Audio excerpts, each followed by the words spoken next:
کوئٹہ میں مجبور لڑکیوں کی نازیبا ویڈیوز بنا کر بلیک میل کرنے کا شرمناک سکینڈل سامنے آیا ہے۔ ملزمان کی جانب سے مجبور لڑکیوں کی نازیبا ویڈیوز کو سوشل میڈیا پر وائرل کیا گیا ہے۔ کوئٹہ میں لڑکیوں پر تشدد کرنے اور برنا ویڈیوز بنانے میں ملوث ملزمان ہدایت خلجی اور اس کے بھائی کو گرفتار کر لیا گیا ہے۔ پولیس نے ملزم کے قبضے سے لیپ ٹاپ، متعدد موبائلز اور ڈیوائسز قبضے میں لے کر ان میں سے متعدد لڑکیوں کی نازیبا ویڈیوز برآمد کر لی ہیں۔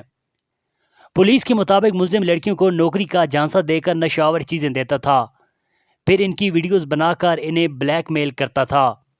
ملزم 2 لڑکیوں کے اغوا میں بھی ملوث ہے۔ مرکزی ملزم ہدایت خلجی کو بااثر سیاسی شخصیات کی سرپرستی بھی حاصل ہے، جبکہ تیسرے ملزم کی گرفتاری کے لیے پولیس سر توڑ کوششیں کر رہی ہے۔ پولیس کا کہنا ہے کہ تیسرے ملزم شانی کو بھی بہت جلد گرفتار کر لیں گے۔ وزیر اعلیٰ بلوچستان میر عبدالقدوس بزنجو نے کہا ہے کہ پولیس نے مرکزی ملزم ہدایت خلجی کو گرفتار کر لیا ہے اور اس کے باقی ساتھیوں کو بھی جلد گرفتار کر لیا جائے گا۔ انہوں نے کہا کہ ویڈیو سکینڈل انتہائی افسوسناک ہے اور اس واقعے نے معاشرے کو ہلا کر رکھ دیا ہے۔ ویڈیو سکینڈل میں ملوث ملزمان کو ہر صورت کیفر کردار تک پہنچائیں گے۔ ڈی آئی جی پولیس فدا حسین نے کہا ہے کہ 2 لڑکیاں افغانستان میں ہیں جن کی واپسی کے لیے وفاقی سطح پر رابطہ کیا ہے۔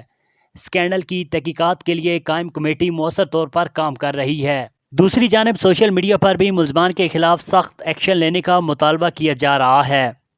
ناظرین، اس حوالے سے اپنی قیمتی رائے کا اظہار ضرور کریں۔